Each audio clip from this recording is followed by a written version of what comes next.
Hey everybody, what is up? Feel free to talk about whatever you want in chat. Hey Poppy, please just make sure you dress your words up. We're gonna be talking about a couple of true crime cases today. And hey Palma Cat, what is up? Little Deb is in the house. I appreciate you guys coming in. And I guess I need to apologize. I Matthew Cillier up was doing a little thing for Christine, and I went up and said a few things, and I guess that someone felt that because I mentioned my husband and him passing away from cancer, I don't even think I said it was his birthday yesterday. We did live yesterday. Never mentioned that it was God's birthday, but in no way, shape, or form was I trying to make anything about me. Those are people I consider my friends. They are going through a rough time right now, and I am there for them. So if someone thought that I went up there to make it about me. You know, I I don't know what you want me to say to you, but that was not my intention at all. And my people know me and know that I would never do something like that. So um, if Matthew had a problem with it or anyone else, they would have got a hold of me. So sorry you felt that way. Don't know what to tell you. Moving the fuck on. Okay. Um, so you guys, I want to talk about a individual named Fred Bear. Now, in let me get this pulled in what was the date on that? 2018, I think. Um, hold on, I need to pull up my clips. I have a clip of this guy. I want to show you guys. Now, this individual, hold on, let me get my clips up. I'll tell you what this guy did. He is a piece of crap. Now, this is him behind bars. Let me see if I can get a good picture of him real quick here. Um, and I will tell you what he did. I do have him in some clips. We'll get a good picture of him. Here he is. Now, this guy committed a crime here in Indiana. I think I've kind of talked about it before. I just never got really into the story. This is Frederick Bear, and what he did was he unalived a young woman and her 4-year-old daughter in their home. He was convicted in Marion Superior Court of 2 red rums, robbery, theft, and attempted RAPE. Now, he did file a state post conviction alleging that his trial and appellate counsel were ineffective. He was taken off of death row and instead given life in prison. The family did not want to have to deal with this guy any longer. So let's get into the story. On February 25th, 2004, Michael Bear, also known as Timothy Bear, his name is Frederick Michael Bear. He saw 24-year-old Corey Clark on her front porch. He turned his car around and pulled into her driveway. He approached the apartment. He knocked. If I remember correctly, her 4-year-old daughter answered the door and went and got her mother. when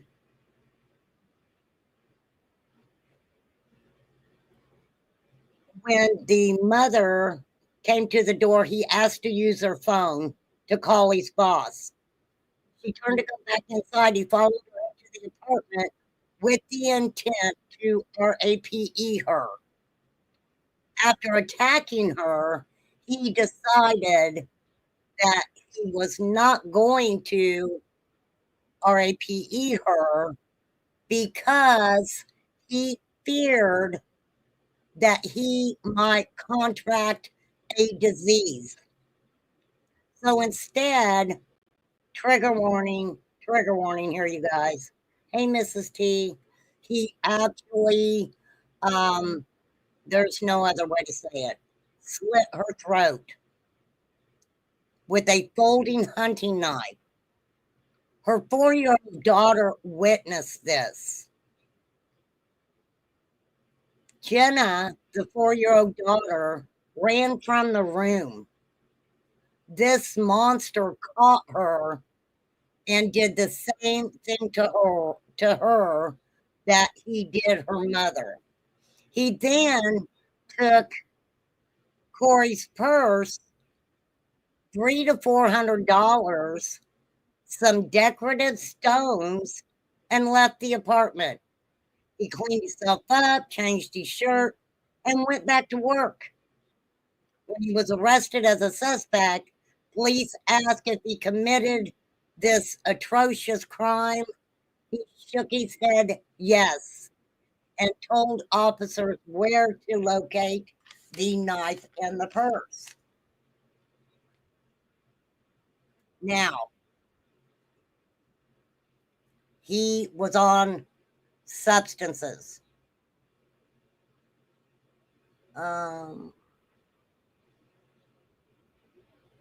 No, you're fine, Mrs. T.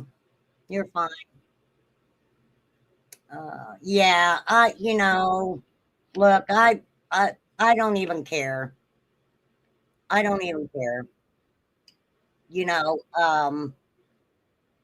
yeah, I don't even know what to freaking say about it, really.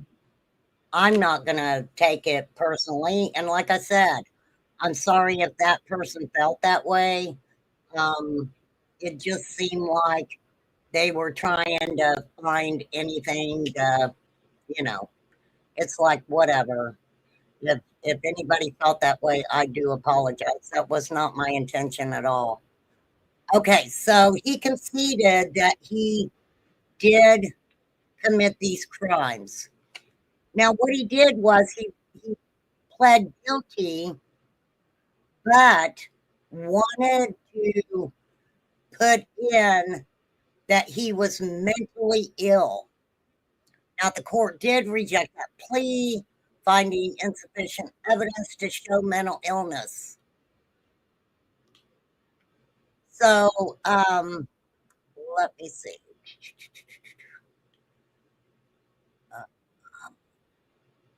the prosecutor had told the jury that the family did want him to die for the crimes committed.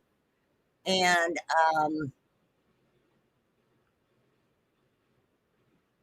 there was a victim impact statement.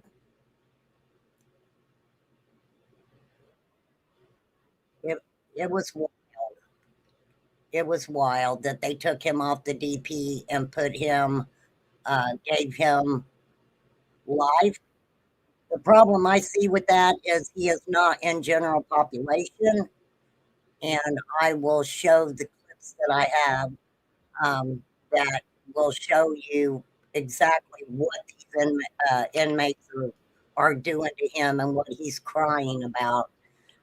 So, the defense was focusing on trying to show he suffered from mental illness. A Dr. George Parker testified that Bear had a history of substance issues, including meth. Okay. He also diagnosed him with a narcotic disorder. They had expert witnesses come in to testify that did say Bear suffered from mental issues. They also cited his abuse of meth, and which was something that would disturb his mental wellness, exacerbate his mental health problems. They believed that Bear was experiencing psychosis induced by heavy meth use at the time of the crime. They said that Bear's account that day was that he used meth the morning of the crime. Now, there was a friend of Mr. Bear's that testified that Bear had reportedly used meth that morning, but his friend, last name Trobig, was on parole at the time and did not consume the meth like Mr. Bear consumed the meth, and said that he did not actually see Mr. Bear using that substances that morning. Okay. The blood sample collected from Mr. Bear 38 hours after the offense tested, um, it was okay. So they collected a sample from Bear 38 hours after the offense, but it wasn't retested for 13 months after they collected it.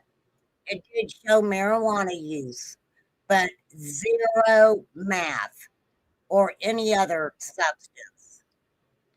Because of the delay in the blood draw testing, uh, they could not conclude that he had not used any meth that day. That is crazy. That is crazy. This guy is, he is horrible. Horrible. Let me see what else I have on here. Um, Now, of course, they went through talking about Mr. Bear's prenatal and perinatal difficulties, which means while he was in the womb and after he was born. His mother had cancer while she was pregnant. She was also said to have been drinking, and he was malnourished for the first several months of his life. His childhood, he was in and out of foster care, and his sister was red rummed. Now, I remember back when all this was happening because if I remember correctly, the judge would not let testimony in about what had happened to his sister. He kept stating that these he committed these crimes, uh, and he kept saying because of what happened to my sister. I've still yet to find out exactly what happened to his sister. I just hadn't really, dug into it that deep. I thought about getting the court transcripts, but they're a lot of money. They really are. So, He had poor school performance, struggled with ADHD, head injuries, extensive abuse of inhalants, alcohol, meth, and other substances. He was extraordinarily damaged, the doctor testified.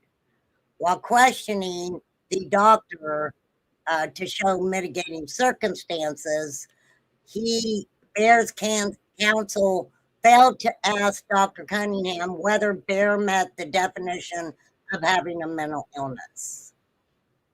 There were five aggravating circumstances in this crime: red rumming while committing the crime of attempted RAPE, red rumming while committing the crime of robbery, red rumming of two human beings, committing two red rums while on parole, and red rum of a child under the age of 12. The mitigating factors did not outweigh the aggravating factors, and the jury recommended the DP on June 9, 2005. Okay. And I don't think it's going. Let me see if it's going to let me get the rest of them. Get started for free. I am going to do that. I will have to check and see how much that is. Okay, let me see here. Because I actually put that into clips. Let me get some of these clips going for you guys. Okay. I actually got like 5 clips. So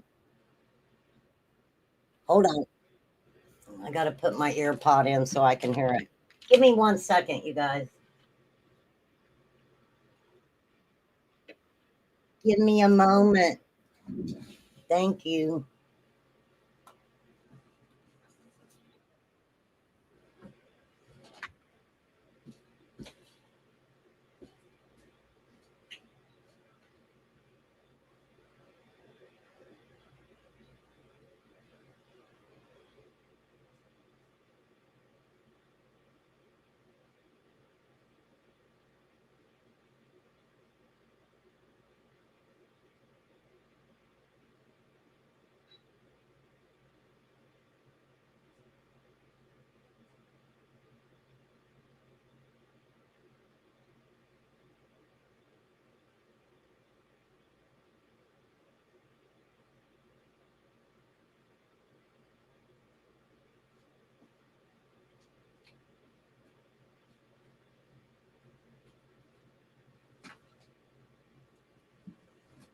Okay.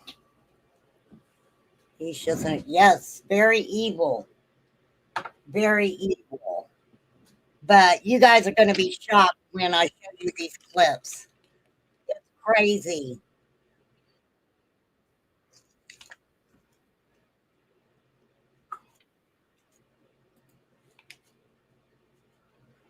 And I'm sorry if it was echoing. I forgot to mute my channel. Thank you, Poppy. I'm going to pin that, darling. Thank you so much.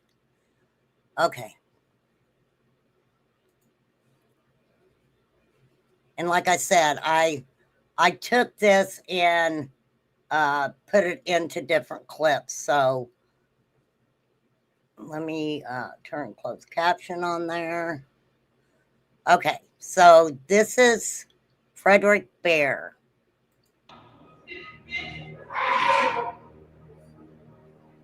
On death row, Frederick Bear's crimes have made him the most hated. So his intention was to RAPE the mother.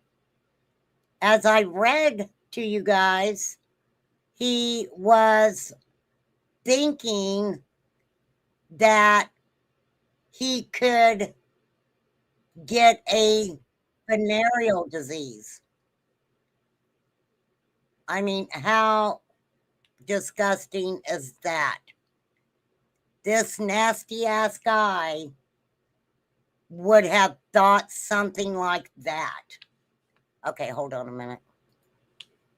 Let me get part 2 up here. Okay, this is the second clip. Hold on.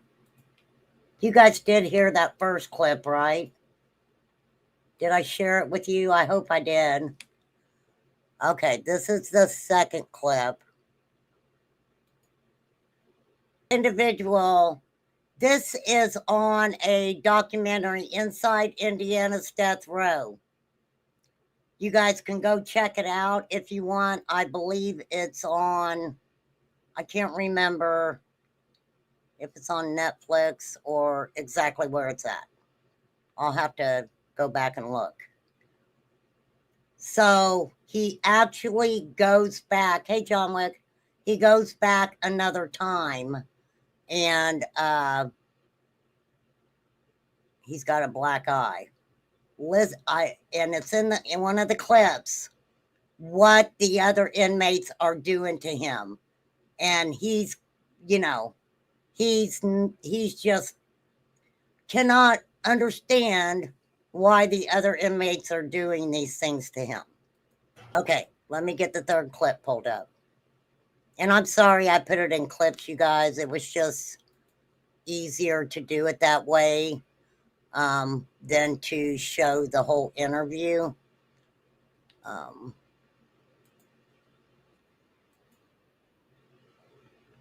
Okay, here we go. This is the third clip.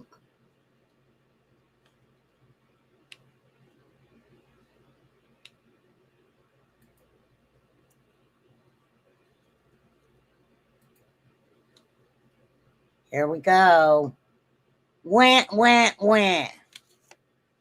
I'm not done with the clips yet. I got 2 more. He is whining because he knows that if he was ever put into general population, they want him bad.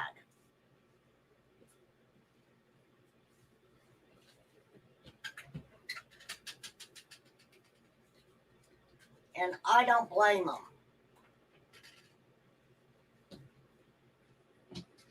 I do not blame them whatsoever.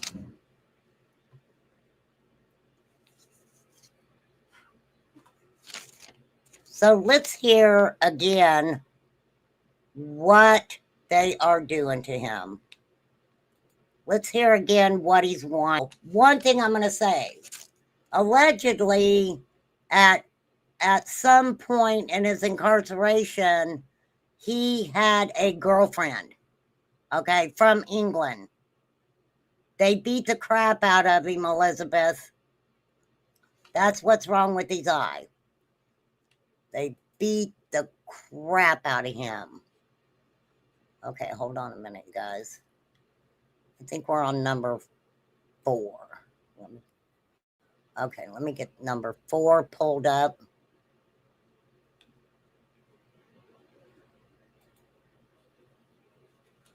Like I said, I apologize. It's in clips. A channel called True Lives actually put out the some of the documentaries. So if you guys want to go check that out, I'll drop the link real quick.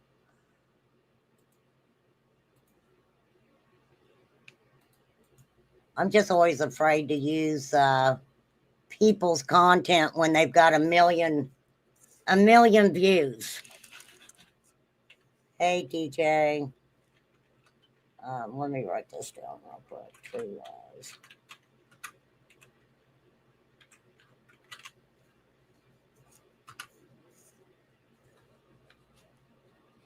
I also have a interview that he did with a podcaster. I'm going to try to pull it up, but I'm not sure if you guys will be able to hear it or not. I will try, but we'll see. Hey, Robin.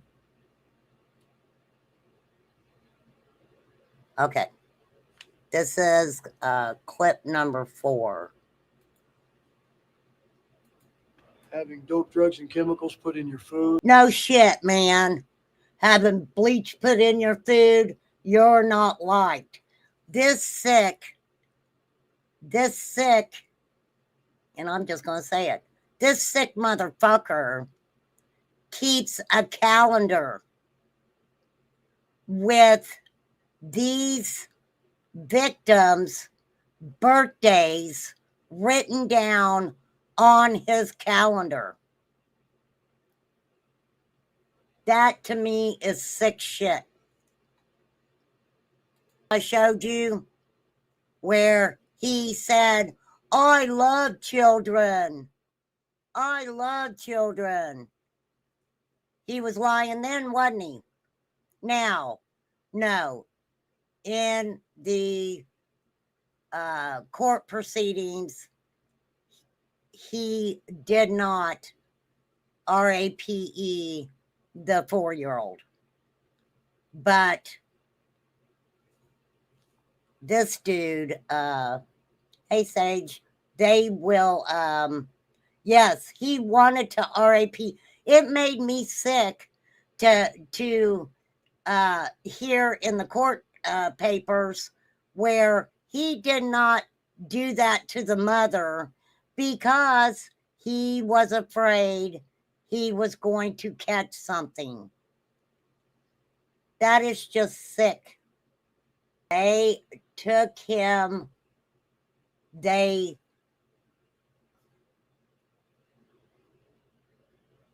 got death, but then he went back through and they took the death penalty and discarded that and gave him life in prison. Is exactly what they did.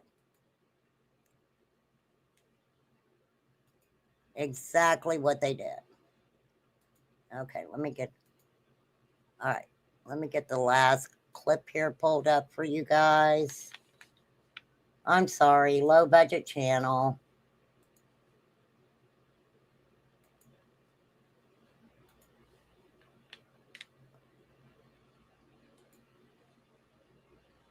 Fucker, I got some sandpaper for you.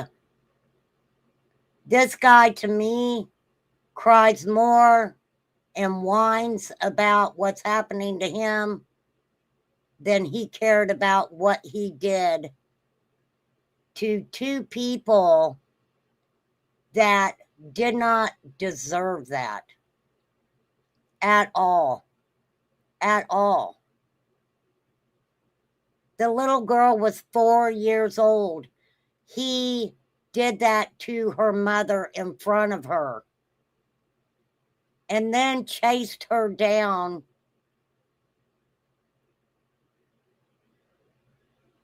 Being 4 years old, this is just me, she would have been so traumatized that it would have probably taken a long time for that little girl to even be able to describe what happened. 4 years old. Very, very sick individual. Hold on, I'm going to pull up the first one and see if we can get his picture back up there.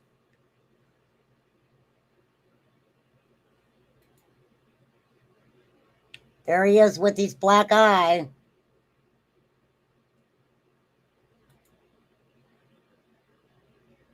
This is where he says, let me play this. I'm going to play this one more time.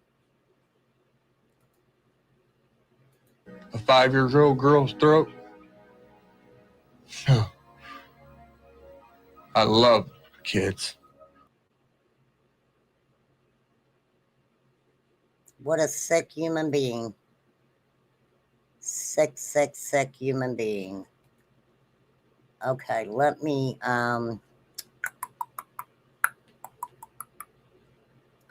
so, of course, he did try to state that he was mentally ill.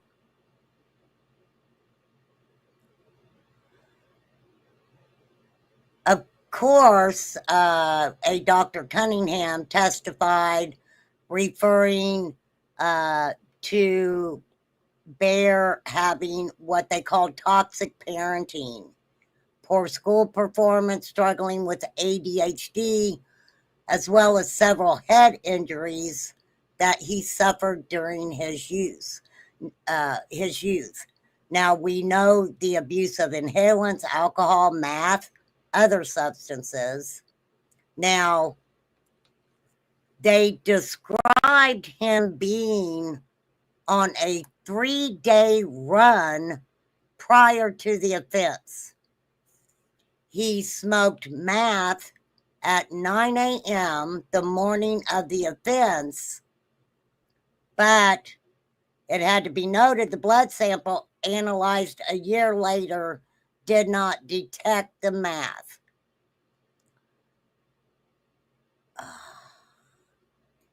The doctor also explained that meth have destabilizing effects that are both acute, the immediate effects from using the drug, and chronic kind of toxic effects.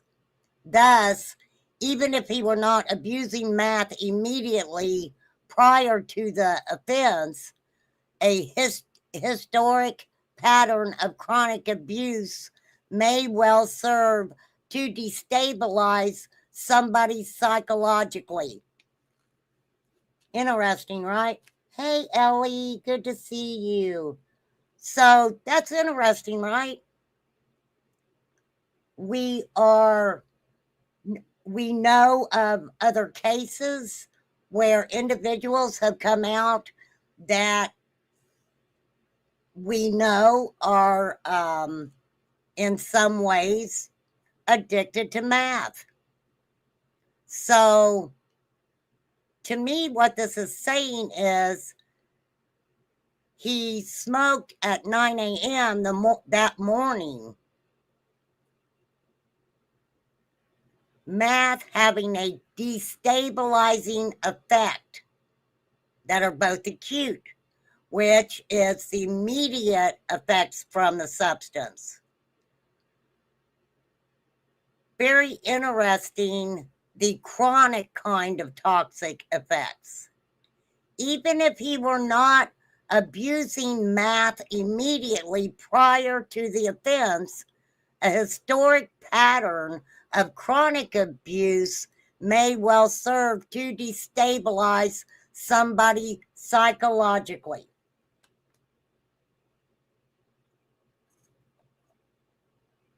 So just because they didn't do it that day, but they had addictions previously,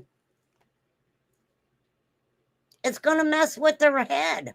It's going to mess with their minds.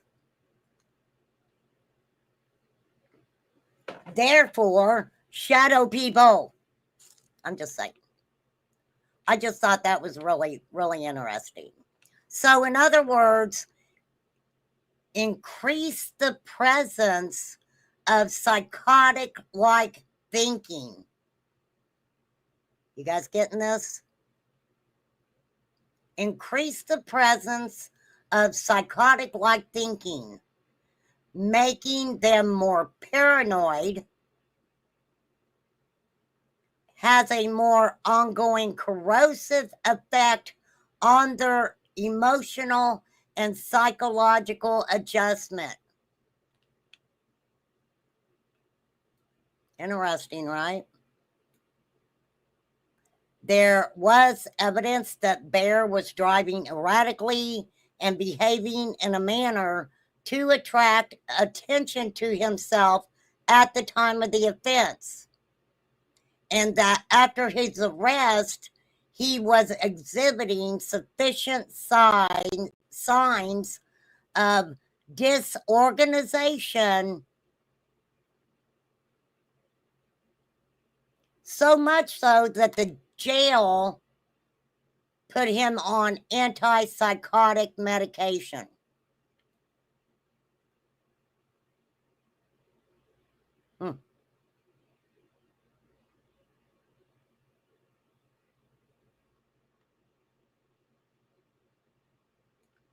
They absolutely wanted the DP on this guy, for sure.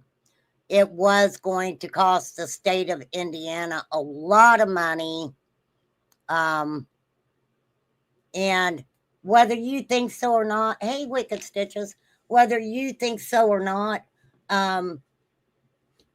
there are states that will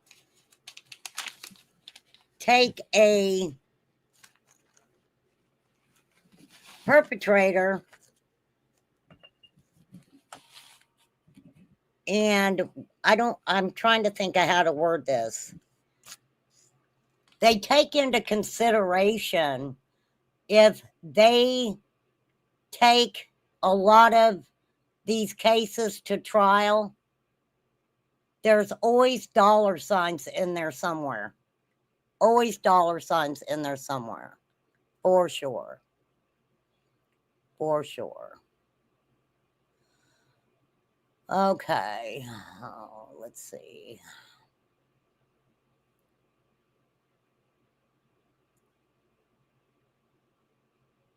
Okay.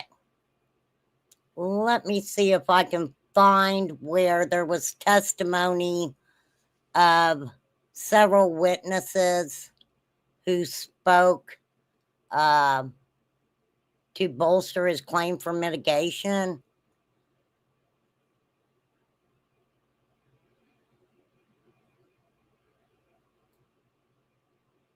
Let me see if I can find that.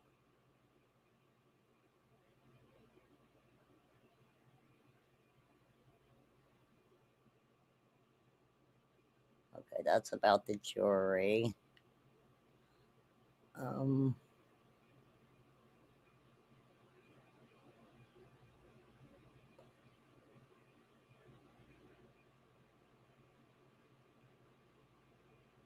Yeah, basically, he kept trying to say that he was mentally ill. We know that he wasn't.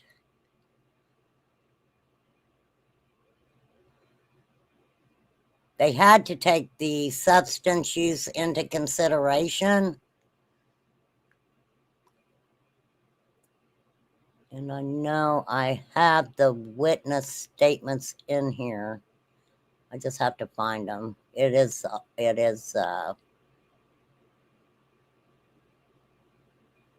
self-induced substances is no protection from the law. You're accountable for it. Now, if somebody accidentally slips something into your drink and or somehow gives you substances without your knowledge that causes you to commit a crime, then are you responsible for that or not responsible for that? If you use substances and you commit a crime because you use those substances, the law could care less. It doesn't make a difference. You are just as guilty as if you didn't have them when you committed the crime.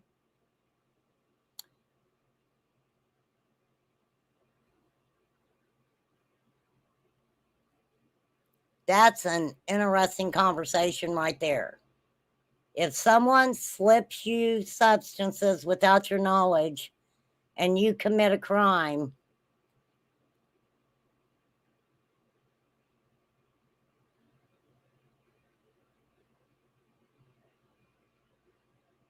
kind of crazy, right? I never really thought about things like that. For sure. But no, it made me sick to my stomach when he talked about having the victims' birthdays marked on a calendar so he could remember them How are you ever going to forget what you've done to a woman and her daughter like that? It's just sick to have their birthdays marked on a freaking calendar.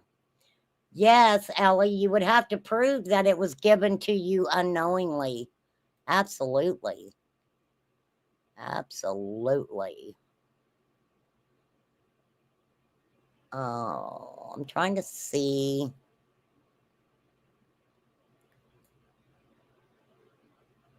I do. I remember vividly his father trying to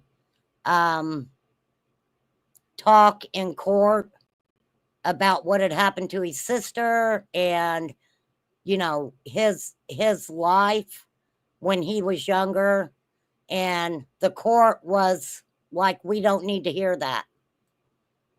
We do not need to hear that. The judge would not let it into evidence. So now the prosecutor let the jury know constantly that the victim's family wanted the death penalty.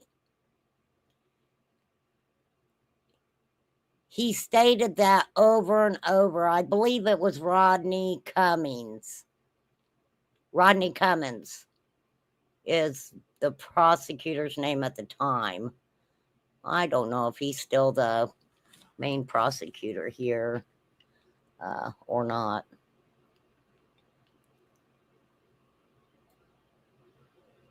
But whatever he did, whatever the prosecutor did, it let a man that should have been put to death for his crimes go on to a life sentence. And if that's all he's going through, then he doesn't need to be crying. Because if an inmate got close enough to him that they beat him up, it seems like they could have already done something much worse. May, what is up? What is up, my friend? Oh, goodness. Okay. Like I said, they spoke on his upbringing, how it affected him turning into an adult.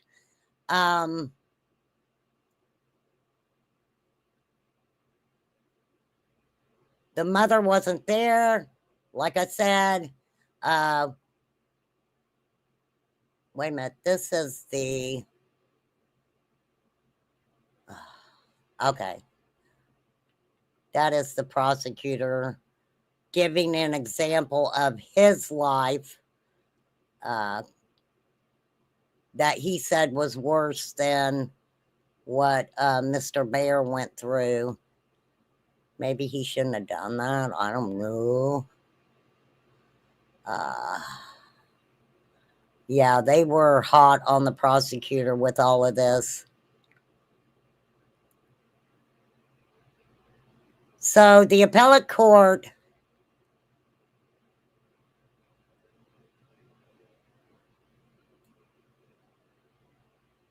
gave the conclusion that the trial didn't go like it should have. A couple things were violated, and they felt that the prosecutor's repeated assertion that the victim's family wanted the death penalty clearly violated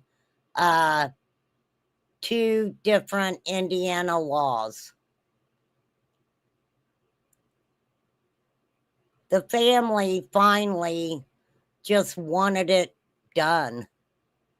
Just wanted it done. Because the thing about it is, I mean, people need to understand that every time these people go to court, it's being brought back up for the victims' families. Brought back up for the victims' families. Very sad. Very sad indeed. Now, I don't know if you guys are going to be able to hear this. I will try to play it. This is from a Amazon Music podcast interview with a channel called Unforbidden Truth. Hopefully, you'll be able to hear it. We'll see. If you can't hear it, then here, let me set it back up.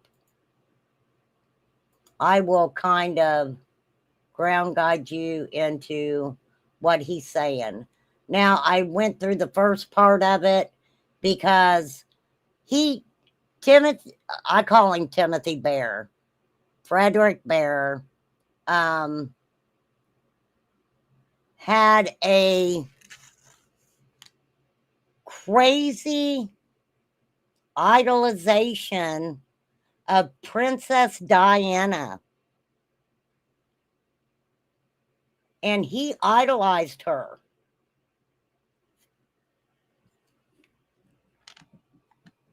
So he says when he passes away, he wants half of his ashes put in the ocean, and he wants the other half of his ashes put around the. Oh, I'm not playing it yet. I haven't started yet, Poppy.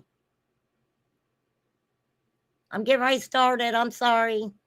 He says that half of them in the ocean, the other half, he wants placed around the area where Princess Diana is. I mean, he said she was elegant, sophisticated. She was a good person. Okay, now I'm getting ready to turn it on, you guys. Stabbed the world level with many pains because it hounded Princess Diana to death. That's my theory. So You've told me a couple times now about an altercation you had with a serial killer there in Indiana by the name of William Clyde Gibson. They're talking about a serial killer by the name of something Gibson. So they're going to talk about, and I will help here, exactly what this guy did to him. Did you know anything about him prior to having that scuffle with him? Did you know about his crimes or anything he's said to have done? just by the conversations that he and I shared and talked with, and how he had done certain crimes in his past, and that there's other crimes that's still yet undiscovered, held unaccountable, attached to him. But I had no prior knowledge of him prior to death row. Okay, so this serial killer, they kind of was talking, and he was telling him, yeah, that's it. Yes, Lil Dev, Frederick Michael Bear. So this serial killer's kind of trying to give him an idea of what some of his crimes were, but he's saying he had no knowledge of the guy until he himself went to death row. Before our altercation, no, he was swayed by other people's opinions about me and stuff, but that's. So he's saying that the serial killer was going by other people's opinions of him when he knocked the crap out of him. Where led to our controversy towards one another. But, what led up to it? Like, do you know what was being said about one another that led up to the altercation? Yeah, everybody didn't like me. A lot of people didn't like me because of the fact of what I've said and done in my past, and he's crying because he says people didn't like him for what he said and done in his past. No shit. That led me to be in prison, which is understandable to a point. But apparently there's, hierarchy of ego and pride and arrogance with some people. And ego, pride, and arrogance with some people. I'm not buying that. They want to look down on me, step and squash on me to elevate themselves up to be well thought of and liked. He says the people are treating him the way they are to make themselves liked. Right? Crazy. And that's such being the case with a couple of inmates that you've probably seen also in the Trevor McDonald interview. You know, putting me down, shaming and condemning and criticizing me just to elevate their own selves. He says that they're criticizing him to elevate themselves. I've not been to prison, but what do you guys think about that? Do you really believe that some individuals are just calling him Susie and baby unaliver just to make themselves elevate their own status? I'm not sure about that. To be well thought of and liked and, more considered as being a good human. Glorified bullies. But no, I didn't have no knowledge of William Gibson prior to him being on death row and prior to her fight and everything. But, so did you guys actually get in like a fist fight, or was it just like words were said? it was a fist fight. Pretty much it was the cell doors was coming open back and forth, and there was a lot of dissension between the other inmates and I. Long history of ugliness, prison politics, if you could say it that way, between certain other inmates. They looked down upon me because of my past, and so there's a lot of problems with my mail and so much other stuff. And so he's crying. There's problems with his mail. The cell doors had a problem. They were coming open and closed, open and closed, open and closed. And someone just,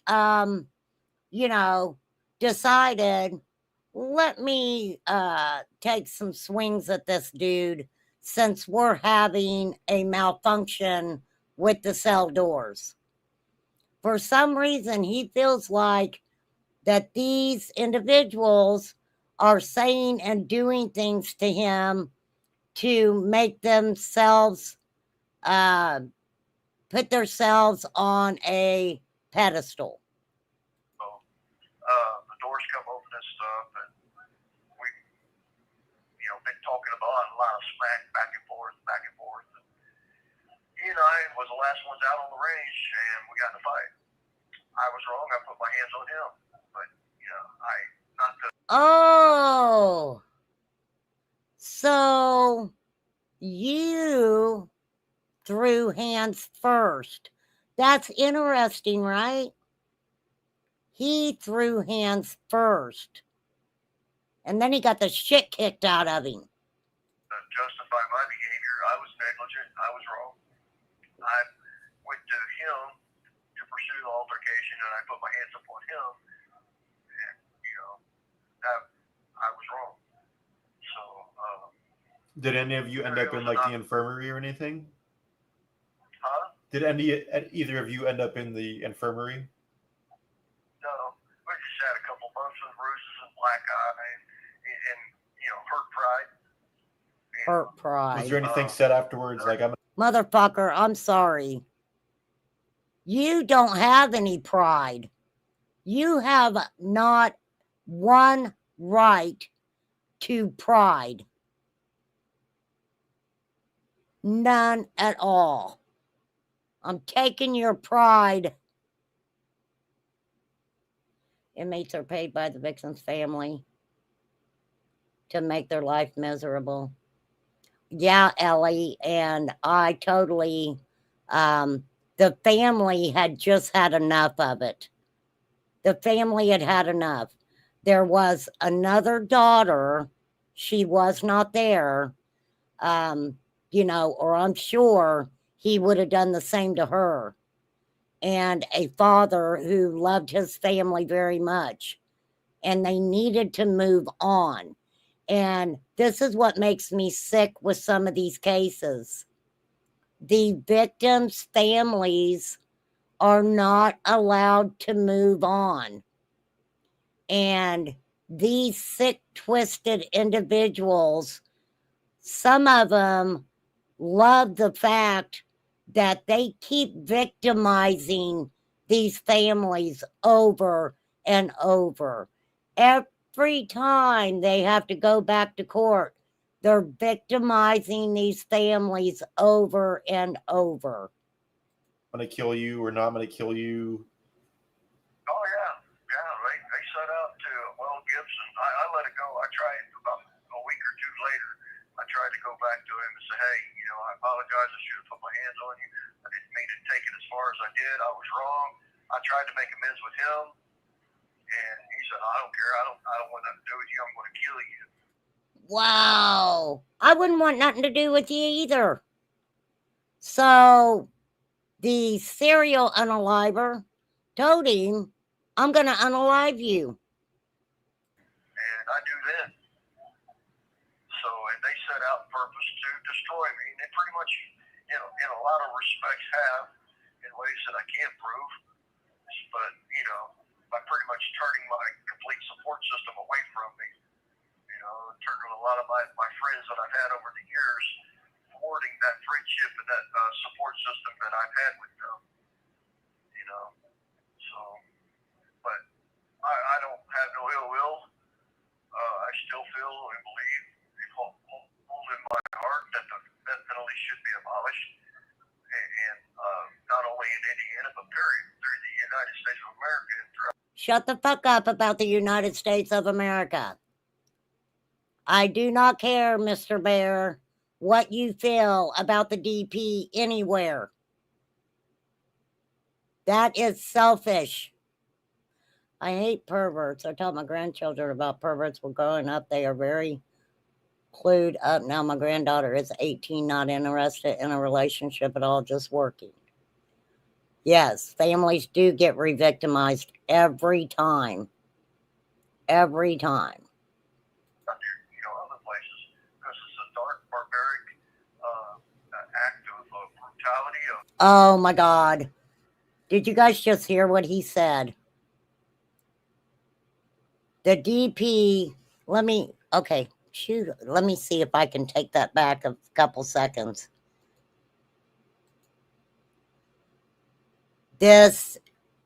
Oh my God. I've had over the years, thwarting that friendship and that support system that I've had with them, but I don't have no ill will. I still feel and believe, hold in my heart, that the death penalty should be abolished. He believes the death penalty should be abolished. And not only in Indiana, but period, through the United States of America and throughout other places, because it's a dark, barbaric. It's dark.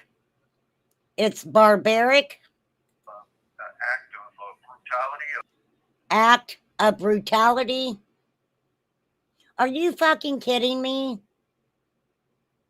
Look what you did. What was that? That wasn't barbaric. That wasn't dark. This guy, no, I don't believe he's mentally ill. I believe he's a really fucked up individual. Murder for murder, and eye for an eye. Murder's an eye for an eye. You're contradictory. Way contradictory there, sir. Leaves everybody blind and stumbling over one another because of past issues that cannot be changed. And the death penalty of being enforced does not make anything in anyone's lives better. So I'm solid against the death penalty. That's the way I feel about it. Even now, I know that they still have ill will towards me. I have no ill will towards them. What a sick fuck. I know they still have ill will towards me. What do you think? He doesn't have any ill will towards them. I agree, Ellie. I absolutely agree. That the fact that they're still chomping at the bit to destroy my name, character, credibility, and support system in a lot of. Oh my God. They are trying to mess with his support system. They're trying to mess with his credibility. Sir, I just played a little clip of you saying, even though she was 4, that you didn't do that to a 5-year-old child. Why? Because you love children. Other ways, but I still feel that death penalty should be abolished. It's dark, it's barbaric, it's brutal, it's ugly, and again, there's nothing good that comes from that. I don't understand what he calls what he did. That is very dark, very barbaric, and in my opinion, at the end of the day, something good does come of it. Your sick, twisted ass isn't out in society any longer.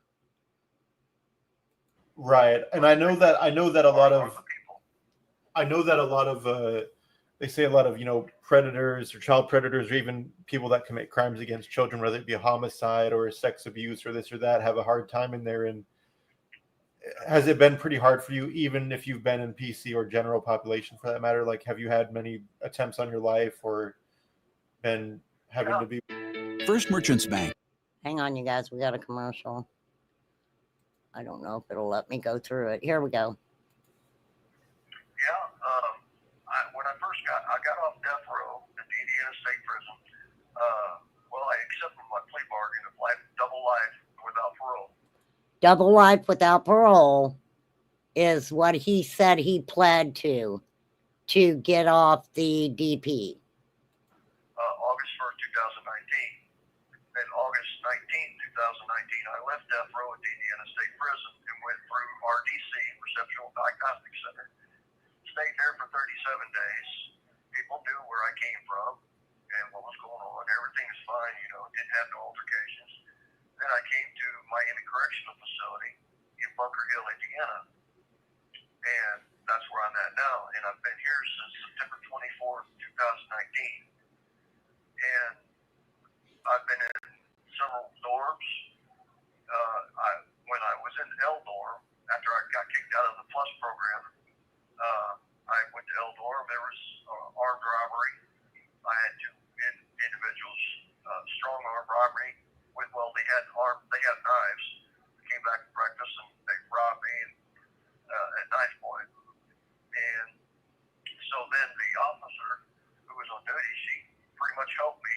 She saved my life. I went on protective custody just to get out of that dorm, and I went down to another dorm. So he says a couple inmates with shanks tried to rob him.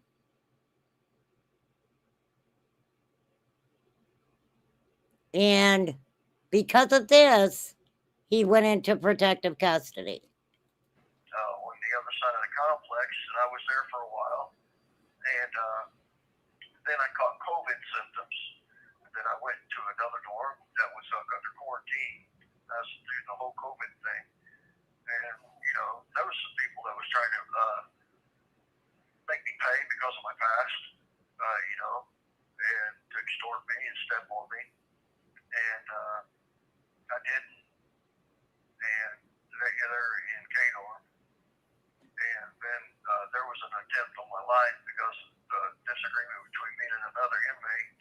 He was all whacked out on dope and everything. There was an inmate that was whacked out on substances that decided that they were going to take matters into their own hands. One example, there was a woman that cooked her newborn in the microwave, fed him to his dad, and only got life. She would talk and laugh about it. Wow. That's crazy. That is crazy, Ellie. A misunderstanding, and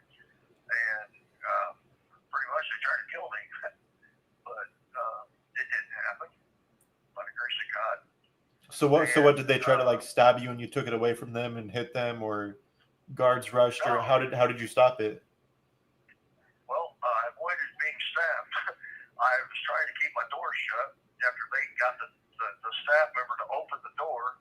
How did they get them to open it? They just went up there and told the staff, said, "Hey, I need you to open this cell." And they was out on sanitation, so they had a lot of influence with staff. And so they went up there and told the staff member, "Open this door," and they opened the door, not knowing, not aware what was going on between the inmates and I. And so when the door opened up, I tried to shut it, and I had inmate on one side and inmate on the other side of the door with knives. And somehow or another, by the grace of God himself, I squeezed through them both, went out into the day room, ran around the table while they had knives with a couple others coming up on me. And I went around the table and back in my room and slammed the door shut to where I was able to barricade the door long enough to, get them to calm down or whatever, get the guard to isolate my door. And so I avoided that. Well, later on, the guy ended up getting into an altercation with somebody else. He got in trouble and taken out. So, but later. Why didn't he get in trouble for what he did to you? That's interesting, isn't it? We made amends because I knew some other inmate who knew that inmate up the Michigan City prison, and they was buddies with this guy that tried to attack me, and he squashed it off for me pretty much. And that was it. So the dude that tried to unalive him with a shank was buddies with a guy in Michigan City, and talked the dude into not attacking him.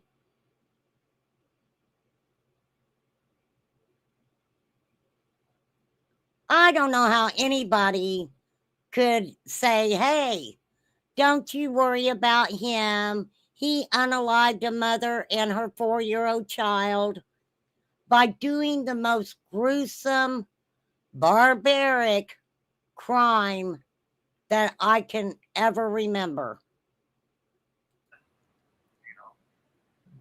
Is that the only time anybody's ever tried to like kill you to the point where they actually got within a couple feet away from you? Pretty much, yeah. That was the only altercation. The one in K-Dorm where they robbed me, and both of them had knives, but they didn't do anything. What are they going to rob you for? Your commissary? Then the altercation when I was, Eldor, that's when they got robbed at knife point by those two guys. Then the altercation in K-Dorm, that was it. I've been in a couple squabbles here and there, but it's nothing major or whatever. Everything was resolved. So. Do you ever sit there during the day or the nighttime and just sit there and think, when's the next one coming? Am I ready for it? Do you ever think about that, or you just roll with the punches as they come?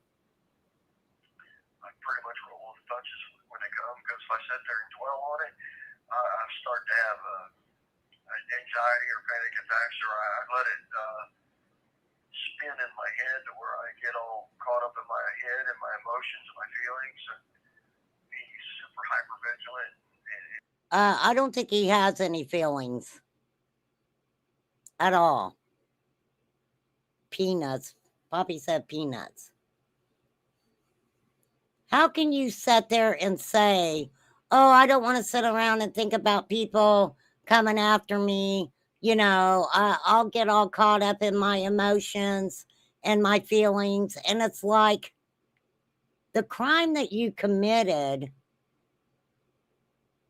I think those are empty freaking words to me.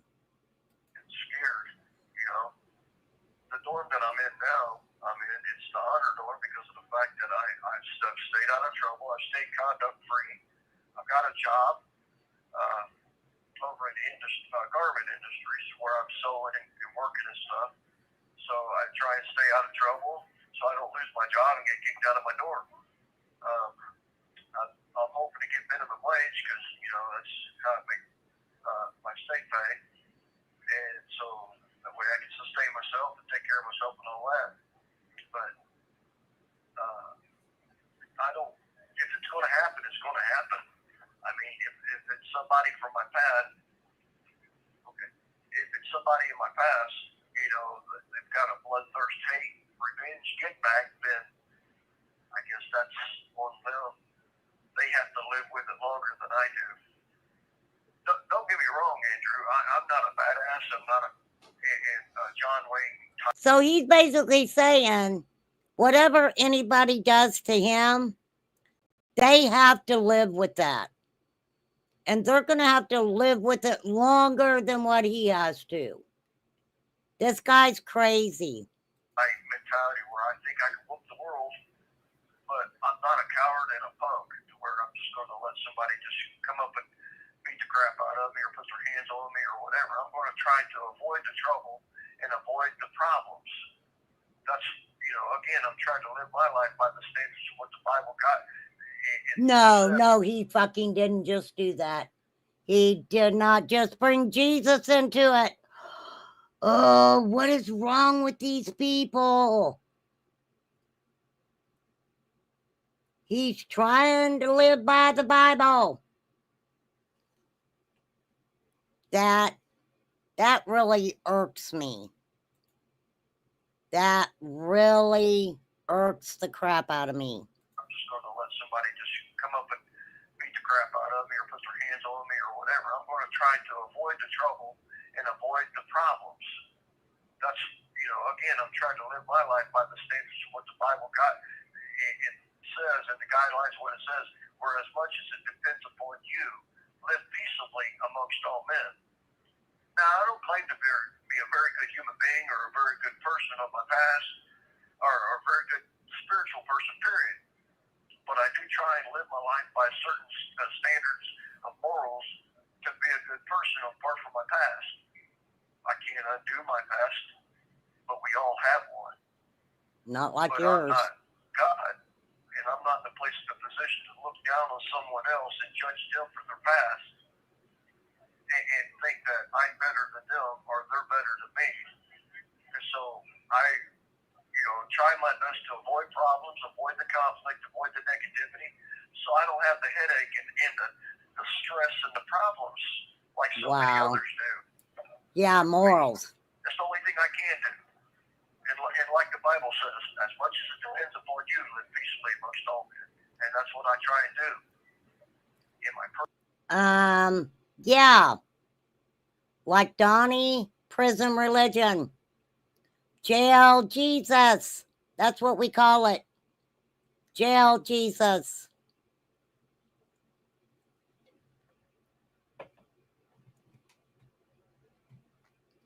Let me ask you guys this. Do you think, because I think the SDA religion is kind of like you can commit all these sins, but as long as you ask Jesus to forgive you, then you're good in the hood.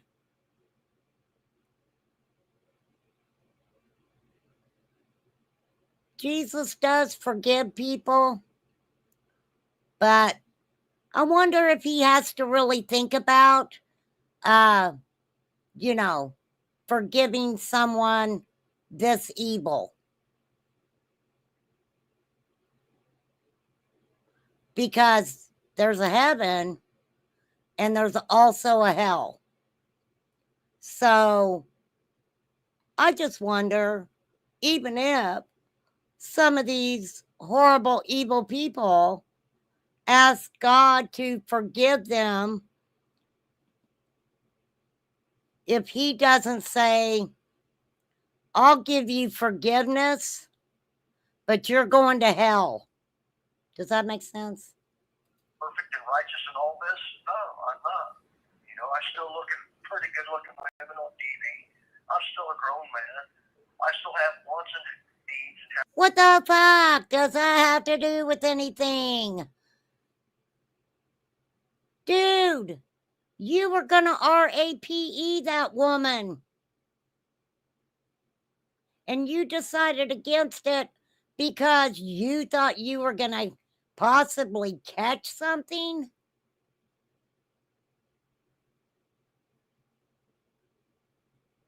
But you still look at good looking women on TV. I don't even know this guy. Happies and sads, all this. I just don't walk around and try and lord my truth and knowledge and spirituality on nobody, or think that I'm something more than what I am.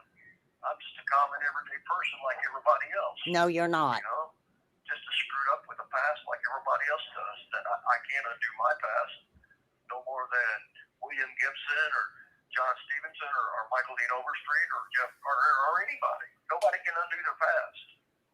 And, you know, I don't think that it's a badge of honor to do the things that we've done to cause so much pain and problems like we have. Some people like that, some people don't. And I'm one of the kind that I don't think my past is anything to be bragging or boasting about.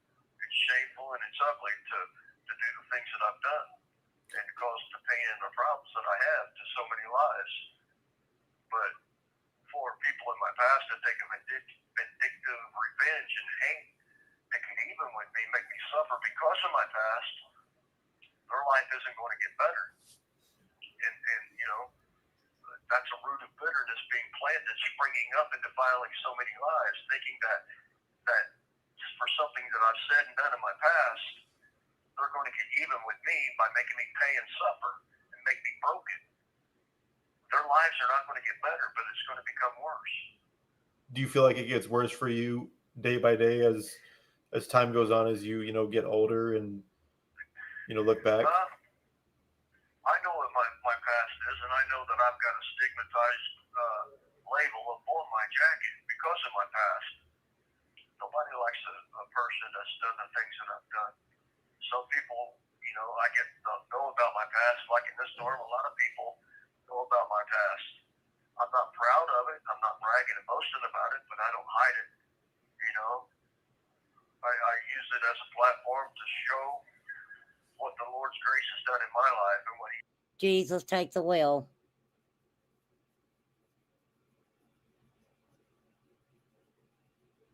Of course he's not going to brag about it. And some of these convicts in there are already in there for life. So I don't think they'd have anything to lose. His way of thinking is, if you do something bad to me, it's not going to make your life better. Al Pacino's words in Scarface. This fucking guy, man. Wow. He's done helped me out to be a better person. Do I think about it? Yeah, I do. And it concerns me about my future, but I'm not going to let my past dictate my future. I'm just going to live right now, one day at a time, in the present, doing the best that I can to be a better human being apart from my past. If you had to tell anybody, like, say you had like a 16 or 17-year-old kid coming straight to prison, and I'm not even speaking death row, general population, what would you tell them, like, the 3 worst things that is in store for them in prison, to that they need to either prep for or need to be watching out for? A youngster coming in here, and I have done this before, being an older convict, and one is a veteran convict. I have mentored youngsters coming in here, and I've told them, just try not to get dead. Don't go in dead unless you have the ways and the means to pay it. Debts. Don't walk around like you're Billy Badass, like you can whip the world, or like you're better than anybody, and just be a good person. That's the best way you can do that. And always. Okay, I'm done with him. what a sick individual.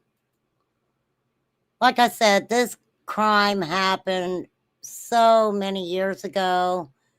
I've talked about it before. And I had some things on my watch later list, and so I kind of just put it together, and I know that it was kind of just thrown together or whatever, but that is just crazy. But like I said, on February 25th, 2004, Frederick Michael Bear seen 24-year-old Corey Clark on her front porch. He turned his car around, pulled into the driveway. He approached the door. He knocked, asked if he could use her phone to call his boss. When she turned to go back inside, he followed her into the apartment with the intent to rape her. After attacking her, he decided against sexual assaulting her because he feared he would contract a disease, which is interesting. And I'm going to say trigger warning, but he would have had to have had blood on himself from her and her child. So he could have caught something that way. But he had been doing math. So instead, he did what I said he did with a hunting knife.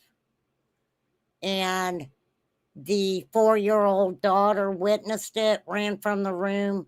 He caught this child, did the same thing to her, stole her purse, $300 to $400. This is what gets me, and some decorative stones. He left the apartment, cleaned himself up, changed his shirt, and went back to work. When he was arrested as a suspect, he told the officers where to find the knife and the purse.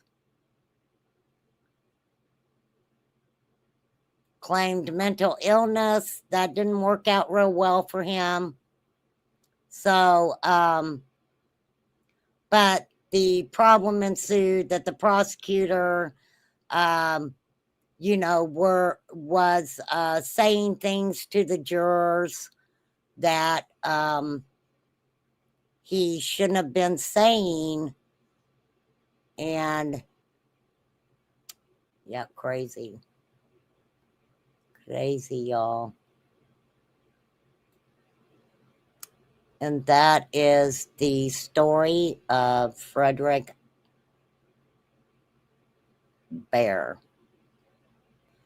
Like I said, I don't know why all these years I've called him Timothy Bear. I think that was what his family called him. Let me see.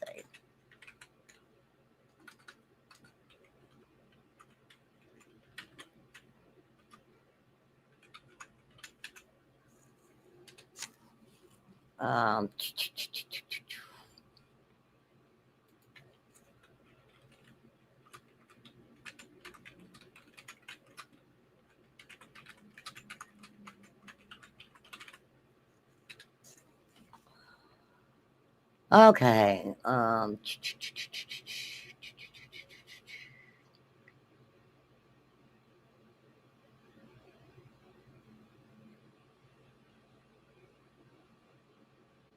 I don't think he'll well, I mean, he's been in there since 2004. So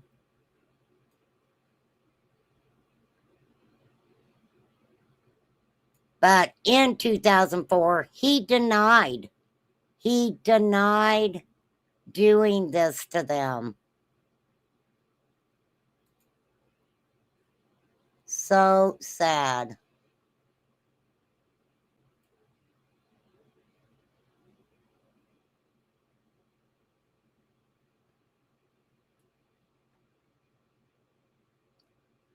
The mother, Corey, was only 26 years old.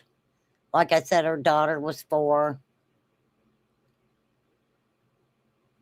Now, Bear had a criminal history that went from Knox County to Marion to Hamilton to Madison County. He admits he was in the neighborhood that day. He tried to say that he was high on marijuana and meth. He said, "Am I a cold, sadistic murderer? Would I cut, trigger warning, a girl's throat, a 5-year-old girl? No. Did I kill anyone? No. I'm just a regular person. I didn't kill anyone," is what he stated.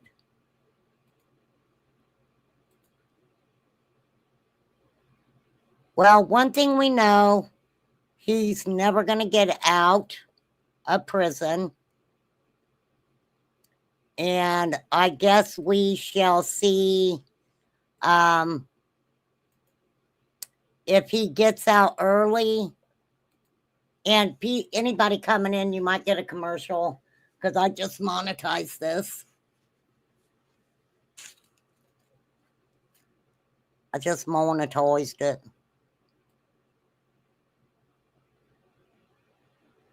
So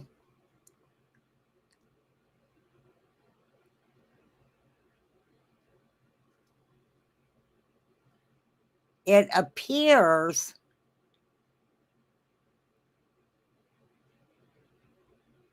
Ronnie Cummings, the prosecutor, said it appeared that Bear was a habitual, eligible, and possibly could have been charged with escape.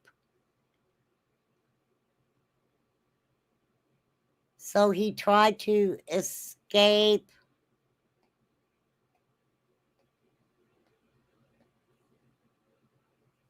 Oh, I see. So basically, what they were asking the prosecutor was why, after all of the crimes that Bear had committed, why he wasn't given the 3 strikes, you're out law, why they didn't use that on him. So Cummins was questioning Bear's sentencing. In Knox County alone, in 2001 and 2002, Bear was charged with substance trafficking and possession, probation violation, numerous thefts, robbery, possession of stolen property, resisting law enforcement, escape, and battery. That was just in Knox County in 2001 and 2002. This crime was committed in 2004. And from what I'm seeing, he only received 18 months in jail.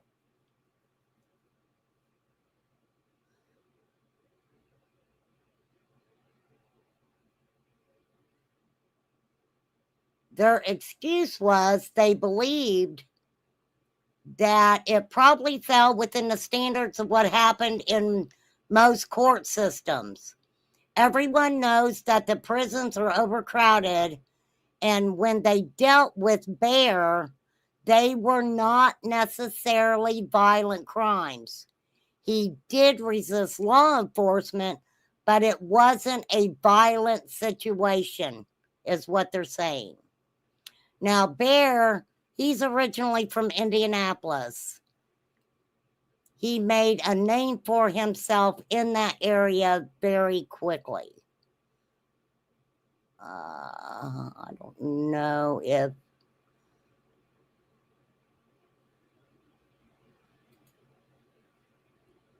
Oh, shoot. Shooty pooty. Okay. Wow, you guys. That is something. That is something else. For sure.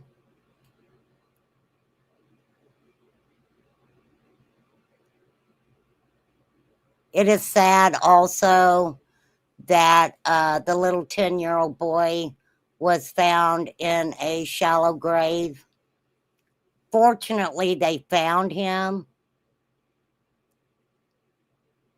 Jaden Spicer is his name. His mother's facing charges of manslaughter, abuse of a corpse, tampering with evidence, and false reporting. She's trying to say that she gave him too much sleeping medication. I believe that charge will probably be changed to some sort of a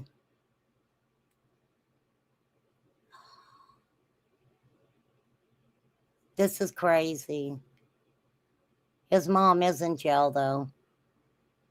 So I will I'm going to talk about that, but I'm going to do it by itself. Hey H. I will do that by itself. For sure. Hold on. Hold on a moment.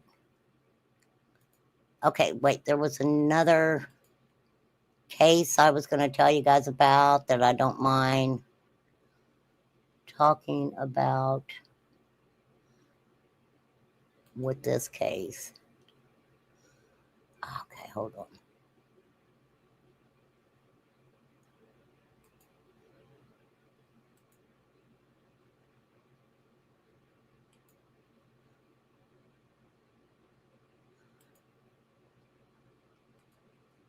This is a story about, I'm going to share it with you guys.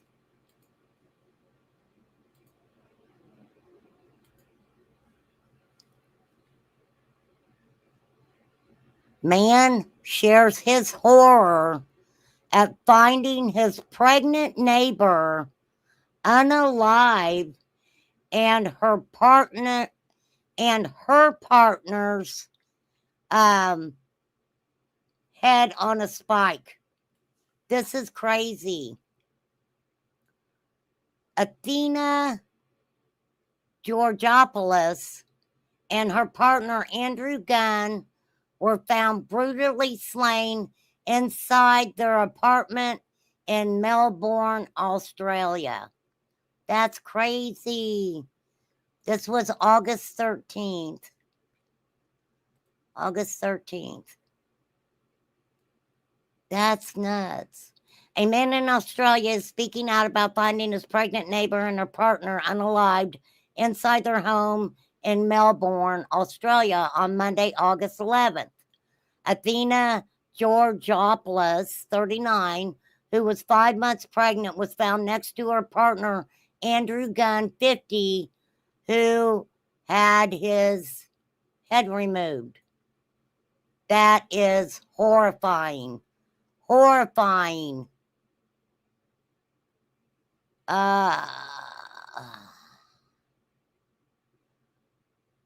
Georgopoulos, Athena, who was 5 months pregnant at the time of the unalivings, was found next to her partner, whose head was placed on a spike.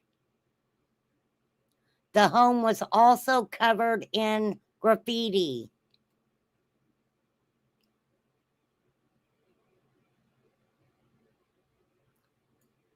The man who found them says, no one should have to come across what I saw down there.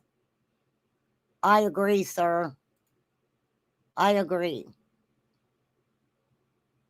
Demi, who knew Georgopoulos and her mother and was not identified by her full name, also expressed sadness. I came back and said to my husband, some red rum happened here.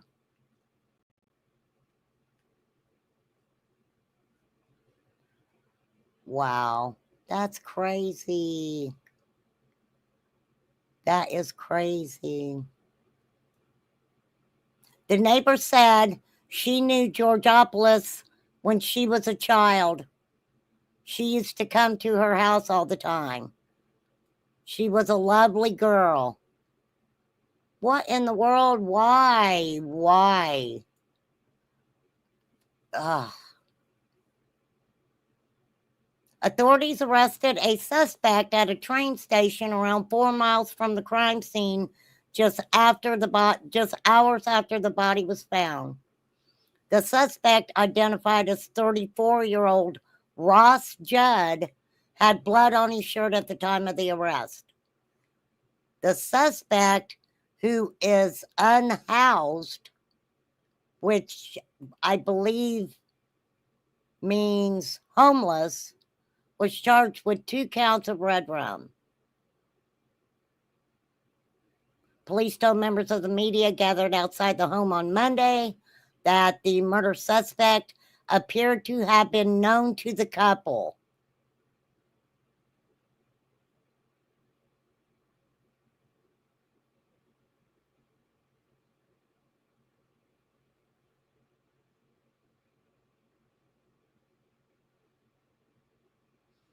This is weird, though. Homicide squad detectives were called to an address in Adrian Crescent where a 39-year-old Mount Waverly woman and 50-year-old Mount Waverly man were located deceased at 9:55 p.m. on Monday evening. A 34-year-old man was arrested at Westville train station about 1:40 a.m. the following morning. He has been charged and will appear in front of the Melbourne magistrates. What a beautiful woman. That is crazy. Did you guys see where Brian Koberger's crying about how they're treating him and what they're calling him and all that crap? Yeah, that's barbaric also. That's very barbaric. I mean, that's something out of a freaking horror movie. For sure. That is nutso.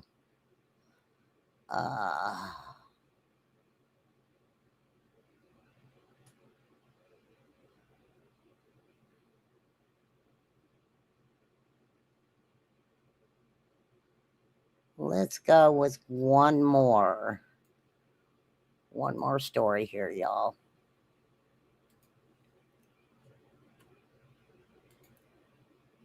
People are crazy.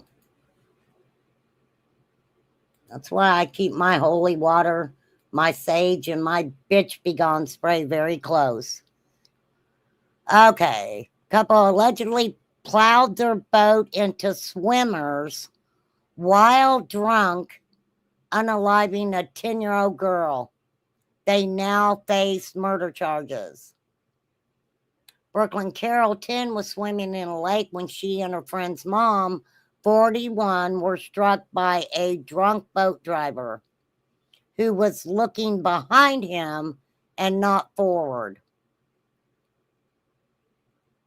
Quentin Keys, Anna Marie Flanagan, and Brooklyn May Carroll. That's the pictures right there. Need to know. Brooklyn Carroll was unalived and her friend's mom had to have her leg amputated below the knee after being struck by a boat. Police say Quentin Kite, 40, was driving his girlfriend's boat while intoxicated. Investigators found 39 39 empty alcoholic seltzer cans in the boat. 39. How many people were in the boat? A North Carolina boat owner and her boyfriend, who was driving the boat while intoxicated, are facing murder charges after crashing into swimmers on a lake, unaliving a 10-year-old girl and severely injuring her friend's mother, which we know she had to get her leg amputated below the knee. On Monday, August 11th, Quentin Kite, 40, Anna Marie Flanagan, 56, were indicted by a grand jury for second degree in the death of Brooklyn May Carroll, 10 years old. The new charges stem from Saturday, August 2nd at 4:35 p.m.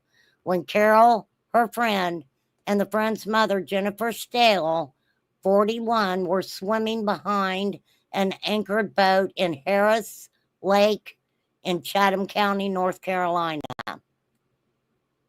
Bless him. While Kite was driving the boat, he looked backward instead of forward and plowed into the swimmers. Kite was allegedly looking back at someone being pulled by his boat when his boat careened toward the swimmers. Carroll and Stale were struck by the boat's propeller, causing serious and even fatal injuries. Carroll succumbed to her injuries that day.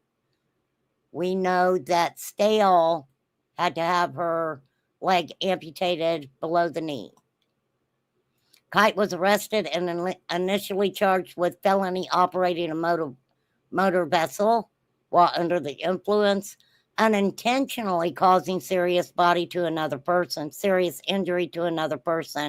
according to the arrest warrant.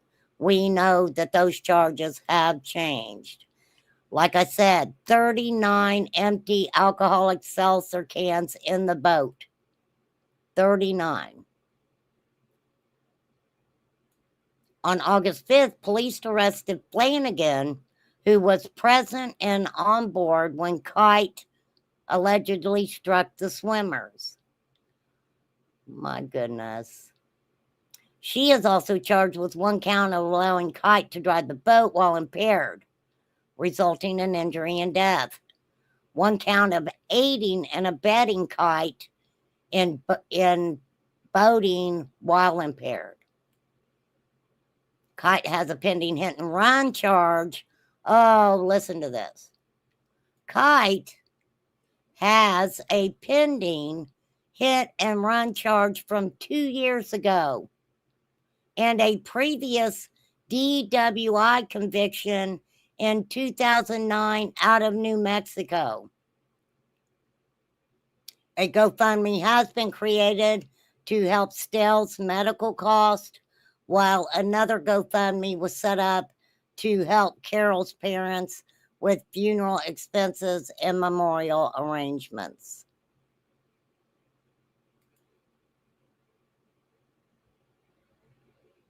This is the GoFundMe for Brooklyn May Carroll. Wow. They're almost to their goal of $90,000. So, wow. That is so horrible. That is so horrible, you guys. For sure.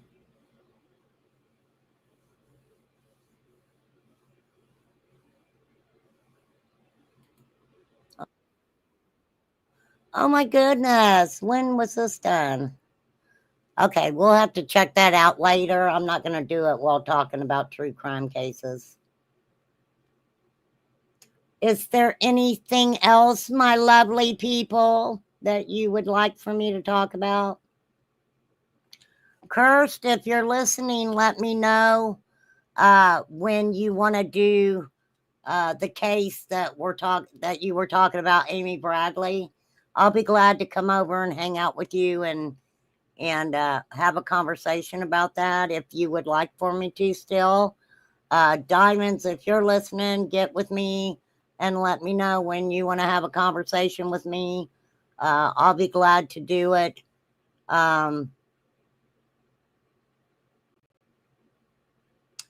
Yeah,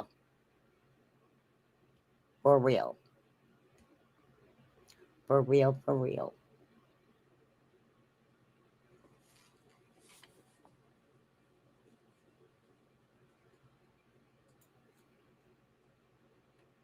And believe me, I get it.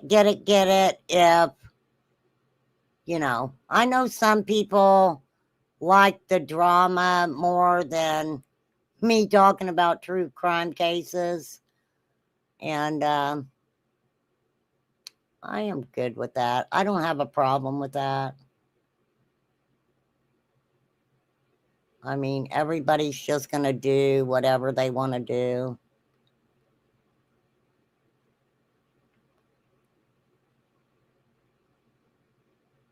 For sure.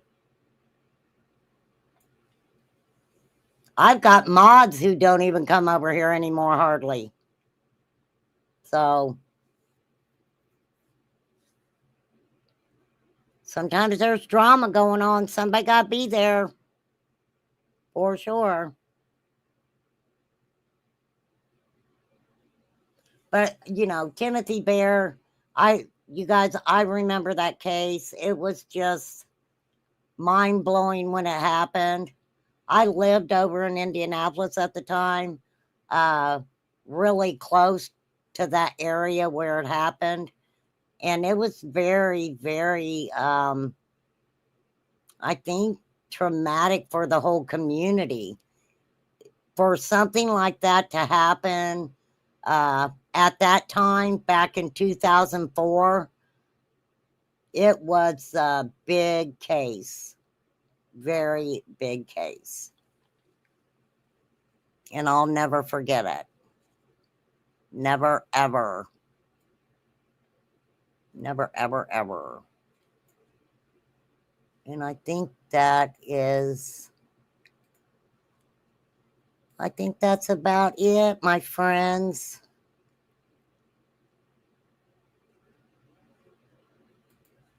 We definitely, I've got to finish the 6 Up interview with Ellie. I still haven't finished that. I promise when we do part 3, I'll finish it out. Okay. We'll do the last part of it, part 3, and finish that out. You guys know how I am with my OCD. I am going to talk about Summer Wells' case again. I'm going to do that kind of separate from part 3 of 6 Up's interview with Ellie. I'm going to get my notes pulled up, and I really wish that hopefully Curse to come over with me, and I hope that other people will come up and, we can have conversations. And, a lot of times when I'm having a conversation with somebody and they mention something that was said or done in Summer's case, it really brings back a lot of it to my mind. And I remember things that I definitely, it just doesn't come to my mind thinking about the case. For sure.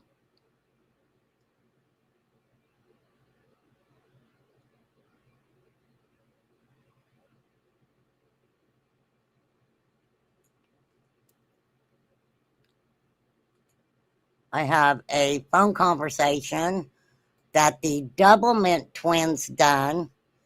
The channel's called Doublemint Twins, and it's a conversation between Ernie Shell and Don Wells.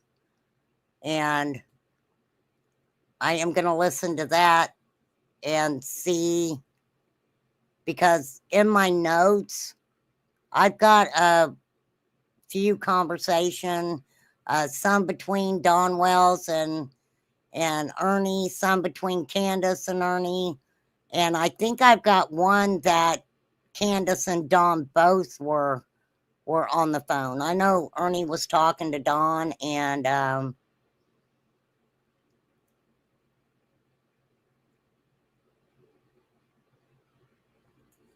Candace was in the background. So,